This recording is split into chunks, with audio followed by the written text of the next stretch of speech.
Hi there friends, I'm back again with a new video tutorial. In this video, I will teach you how to create an awesome glitch effect in Photoshop. First, select the image you want to apply the glitch effect to. It could be a photo, artwork, or anything you like. Now, duplicate your image layer by dragging this layer here. So it's already duplicated. Now we will need to toggle this one so that it's not visible.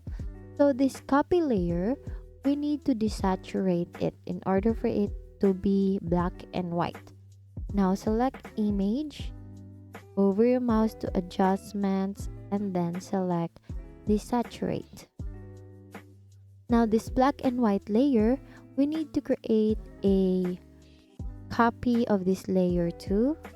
Just drag again and then go to blending options by right clicking and selecting blending options. Now please uncheck this one, uncheck the red here, and then click on OK.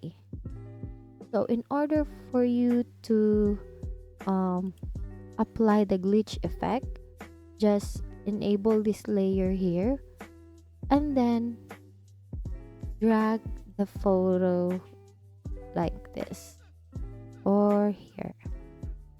You can see it is already in glitch mode.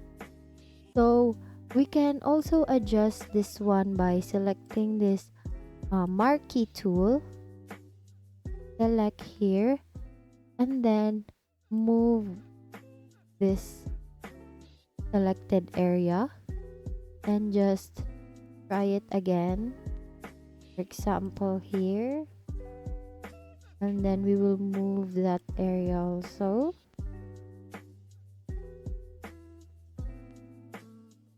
So as you can see, it is in glitch effect.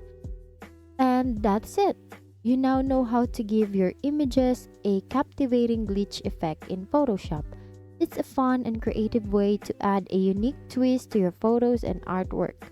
Now go ahead and experiment with this technique on your own images. Remember, the possibilities are endless, so let your creativity run wild and create some eye-catching glitch art. Thank you for learning with me today. Once again, thank you for watching how to create a glitch effect in Photoshop. See you on my next video.